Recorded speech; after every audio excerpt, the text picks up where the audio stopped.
Let's talk about a threat that has completely outgrown the server room and is now sitting squarely in the boardroom. We're facing this new wave of cybercrime that's so huge, it's not just a series of attacks anymore, it's a digital tsunami. And honestly, for businesses today, this has become a straight-up question of survival. So, to really get a feel for what we're up against, we're not going to start with code or a bunch of technical jargon. No. We're going to start with what happens in the real world so you can see what's actually at stake when these digital floodgates swing wide open. And this is where an abstract threat becomes very, very real.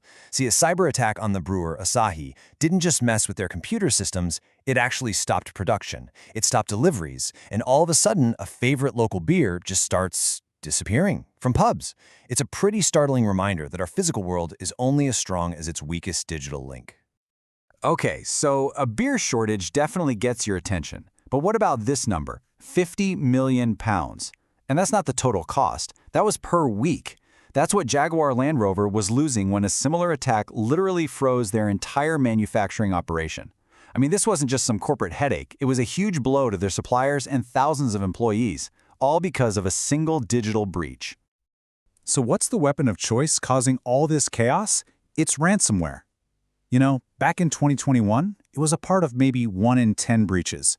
But by 2025, that number is expected to jump to almost half of all breaches. This isn't just a trend, it's an absolute explosion.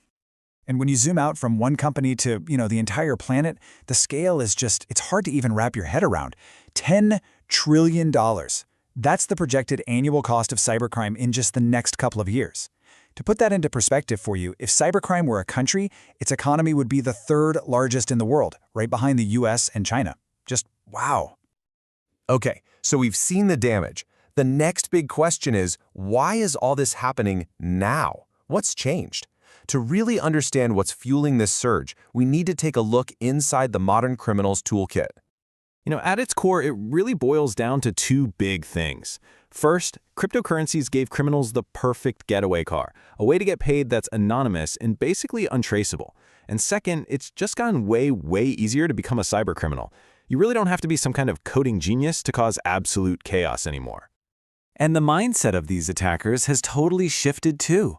I love this analogy from a former head of Britain's cybersecurity agency.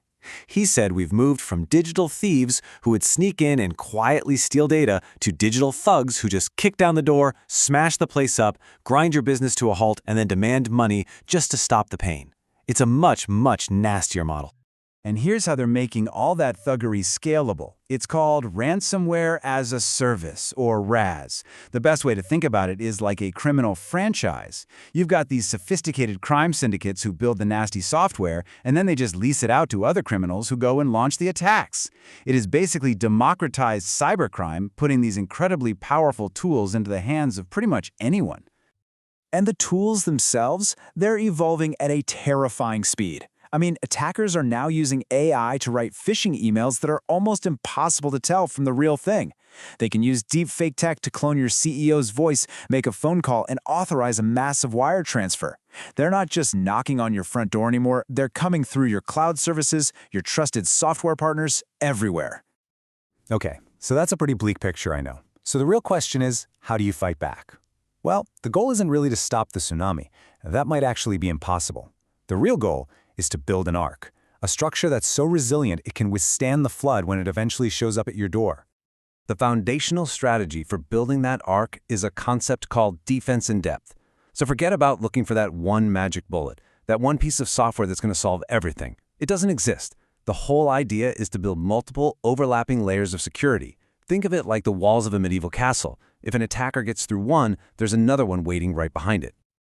So what do these layers actually look like? Well, first up is identity management, making absolutely sure only the right people can get to the right stuff.